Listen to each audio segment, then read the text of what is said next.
Happy Tuesday. Welcome back to Real Talk with Cari and myself. We're excited to continue our conversation from last week, right, Cari?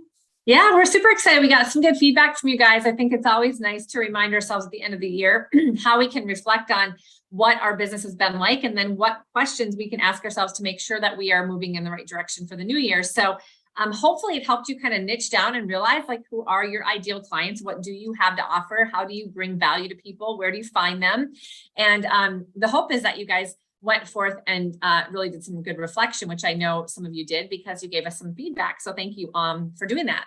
So we're going to talk a little bit about a few more things that I think are really the same idea, which is to make sure that you are continuing to ask yourself the right questions and planning for the new year in a way that is going to help you to just be really authentic to yourself and your business. And, you know, we hear the word value proposition all the time. In fact, people tell you all the time, right, Haley? Hey, what is your value proposition? Make sure you write it down. What are your core values? And I think we get used to that word a lot, but I think that it's important to even ask yourself more qualifying questions around this, because again, you need to actually think about the unique value you personally bring to your ideal client and the market. And that's where those first questions from last week really helped you to identify who you are and who are those people that need what you have. And then how do you deliver that? Where are they? Where do you find them? And all those specific things that come to play. So in terms of value, I think a few questions that might help you identify the value that you'll bring above and beyond just asking yourself, like, what value do I bring to my ideal client? Because that's a good question, and it might not be specific enough. Would be like, will you be the most knowledgeable agent in your market in a specific area? Maybe it's hyper local, maybe it's a niche that you have. How will you be? And do you intend to be the most knowledgeable agent? And what does that mean? And what knowledge specifically? Because that's going to help you niche down. And again, asking yourself the question about, like, what knowledge did I bring to the people that I've worked with in the past? Why did they come to me? Is going to help you answer some of these questions.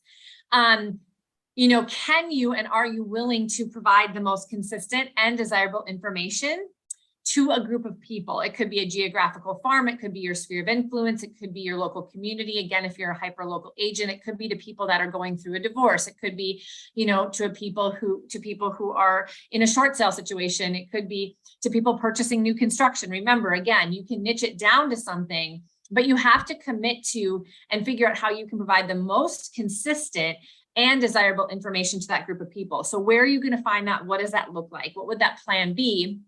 Which actually brings you into the next question is, well, are you willing to then develop a marketing plan that helps, you know, this value come into fruition to people, sellers and or buyers, right? Remember, buyers and sellers want the same thing. Sellers want an agent to help them sell their home in the least amount of time for the most amount of money with the least amount of hassle. Buyers want to be able to purchase a home in the least amount of time for the least amount of money in the least amount of hassles. And so just remember that that's the general, rule of thumb, if you will, of what people want when they're buyers and sellers, but that's general. You need to then be able to niche it down to the people that you actually find as your ideal client. What do they specifically need in addition to those things? And so how do you go all in with social media to become recognized as that leader in that niche or in that local market who is going to bring the most consistent and desirable information to a group of people? And it shouldn't just be social media. I think you should be doing print marketing. I think you should be, sponsoring things. You should be going to networking events. You should be doing all of those things to put you in the position to be seen as the most knowledgeable, consistent agent that brings the most desirable information, helps people to achieve their goals, and becomes recognized as the leader in their market. And then is there video content that you can create? And, I read something the other day, Haley, just the other day, about how video content is not going backwards in any way, shape, and form. In fact, there's a direct link between, entrepreneurs who do more video that are more successful. So it's almost like we've got to double down and do more video. It's not going away. It's actually becoming stronger. And in fact, I think because more people are doing video now, we have to actually do more of it and more consistently to kind of drown that out. And if you become recognized as a leader or something specific, a niche that you're going after, you can more easily drown out all the competition of people that are talking more generally. And that's the reason why we wanted to have this conversation with you guys about not only who is your ideal client and what do you provide and what's this marketing plan or what's this value you can provide, but really becoming known as that leader in that niche, I think is what is going to help you be able to be more successful in the months and years to come. So I mentioned the word consistency. This is probably one of the most powerful words to an entrepreneur. So Haley, tell us a little bit about that piece. Yeah. So the next thing we want you guys asking yourself is really about consistency. Are you being consistent? Are you showing up consistently? What does that mean? Well, consistency, as we know, it really is the key to success in real estate or really in any business that you own, right? We know that consistency leads to building trust and confidence over time. It also breeds relationships. And if you're a real estate agent, relationships and referral and repeat business, that is the lifeblood of your business, right? Yeah. So Yeah. there are a few areas where you absolutely want to focus on being consistent in building leads and opportunities. That's going to be in your follow-up and your prospecting, right? We've talked about this so many times, Cari, having a CRM to help remind you, because your business should not be on paper. It should be in a system or a process that's going to help you remember, right? Because even the most skilled human being has trouble remembering to follow up, right? We just get Yes. overwhelmed, and that's okay. So follow up is very important. Are you being consistent in your monthly or weekly newsletter? Now, not every single agent has a newsletter, and that's okay. But are you consistently following up in an email? It could be like a quarterly email campaign that you have. It could be a newsletter. Yeah. It could be social media posting, which brings me to my third point, the quality content in your social media. Okay. If you are not a social media expert, you don't have to be. There's so many resources and tools out there that can help you with content for social media. You don't Yeah. have to create it all on your own. There are definitely resources and tools to help you to remain consistent. And here's something fun and exciting. You don't have to post every day. You can actually, there are programs out there that can schedule your posts to post for you every day, right? Okay. And then in your availability for your clients, are you consistently available for them? I'm not saying do not have boundaries, but we want to make sure that we're consistent and that we set the expectation that we are available to our clients during certain times. Yeah. So that is definitely different ways and different strategies to be consistent, but being consistent and showing up consistently is really going to impact your business in a positive way. Yeah. I mean, people do things and try things once in a while, but they get no traction, and it has nothing to really do with what they're doing. It's the fact that they just weren't able to do it consistently. So start small to go big, do something every single day, every single week, and just find out what those priorities are. And if you can definitely gain some consistency in your business or your life, you're going to see results, which is awesome. I just want to say one more thing about consistency. You will notice that there are things that you don't like to do and things that you really enjoy doing. If what you're doing really brings you a lot of joy and you're consistently doing that thing, just consistently do that one thing. You don't have to do every single thing, the marketing Possible. and the social media and open houses. And, you don't have to build all of these things. I would say pick 2 or 3 things that you will stay consistent at. Yes. And to focus on those things, focus on your strengths, right? Yeah. Because it will come easy for you to remain consistent in them. If you're procrastinating on something or it doesn't bring you joy, you just really don't like doing it, or you're not good at it, stop focusing on your weaknesses. Focus on what your strengths are, and then you will consistently do them because it comes easy to you. Absolutely. Absolutely. We overthink it sometimes, and that is a very good tip. The next one is growth. And if you watch anything that Haley and I do, we talk all about, business success through personal growth, because your business can only grow to the extent that you do as a human being. In fact, you've probably heard the saying, if your business is not growing, then it's dying, right? Sounds a little dramatic, but it is true, because really there's nothing that stays in one place. It's either moving forward or it's moving backwards. So if your business isn't moving forward, it is moving backwards, whether you like it or not. And you have to personally grow because otherwise you are the limit to your business, particularly as an entrepreneur, if you happen to be an entrepreneur. But really, even if you're not, if you work in a salaried position, but you're unwilling to grow yourself as a human being, you're going to cap your limitations for growth in your career, because you have to grow in order for your opportunities in career and business to grow. So, we think that you should have a life plan alongside your business plan.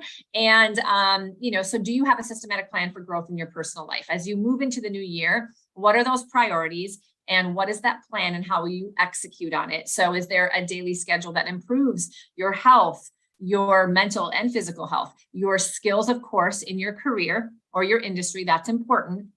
Your self-leadership skills, your spiritual growth, your emotional development. I talk a lot about, and so does Haley, IQ versus EQ, because it's a big, big deal. You have to understand the way your mind works, and you have to develop emotional fitness, and you have to be able to understand how to move forward, even though your brain is going to help try to sabotage that. That is a big, big part of being able to grow a business. So you've got to make that a plan, and hopefully this will be a good reminder for you to do so. There is a great book by Michael Hyatt called Living Forward. I highly recommend that book at the end of the year. So if you're looking to build a life around and alongside a good business, it helps you to develop a life plan alongside a business plan. And it tells you why that's so important. If you're a leader of any people, you should read that book.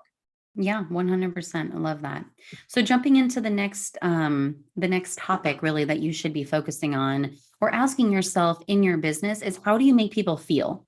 So I really like to define this or explain it in an analogy that Susan Scott, the author of Fierce Conversations and Fierce Leadership, mentioned. She describes how we make people feel as awake. And not as in awake as in you're not sleeping, but awake as in when you're at the lake. And Cari, I'm sure you know or can relate to this because you live right next to a lake. But if you think about when you're on the lake, there are different areas of the lake that say a no wake zone.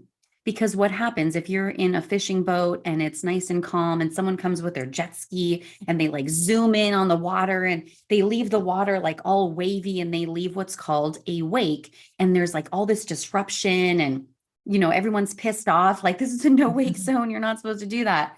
Okay. How are you showing up in your life, and how are you making people feel when you're around? Are you leaving them feeling energized, happier? Are you, what is your presence leaving behind?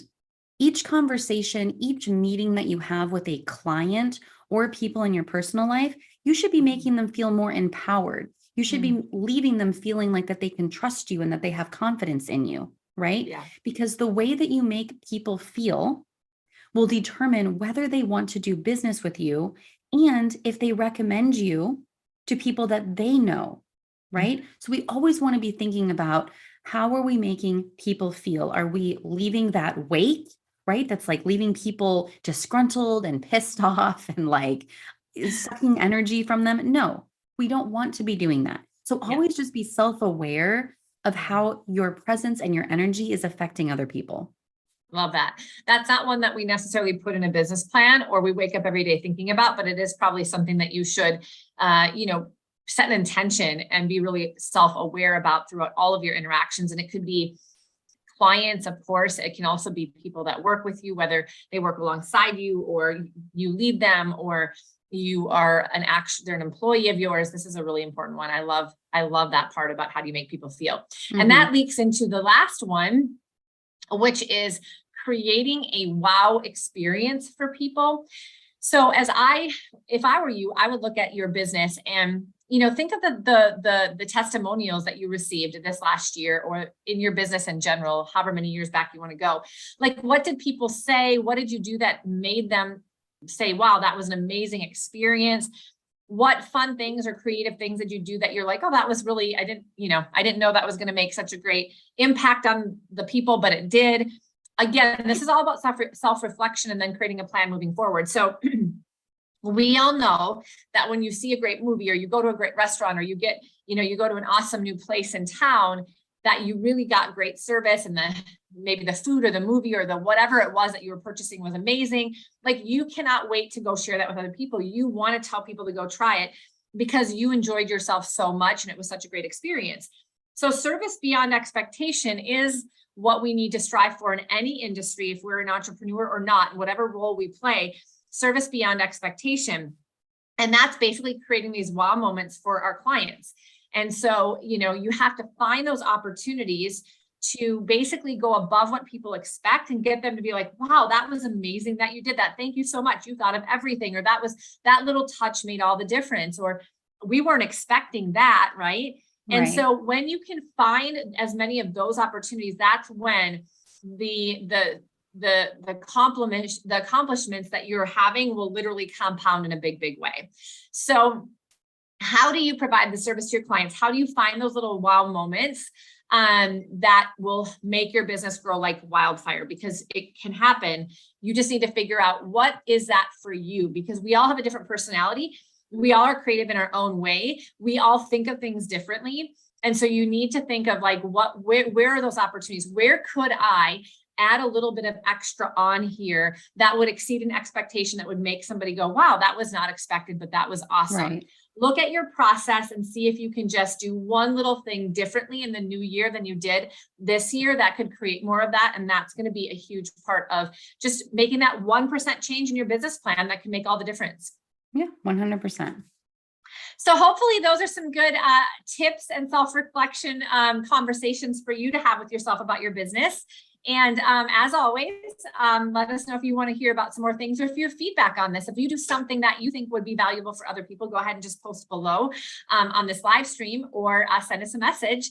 And we help people put these business plans in place and pick some strategies and execute on those, of course, in our coaching. So if that's something that you feel like you really need to make sure that you hold yourself accountable in the new year, please reach out to Haley and I. And as always, check us out on YouTube.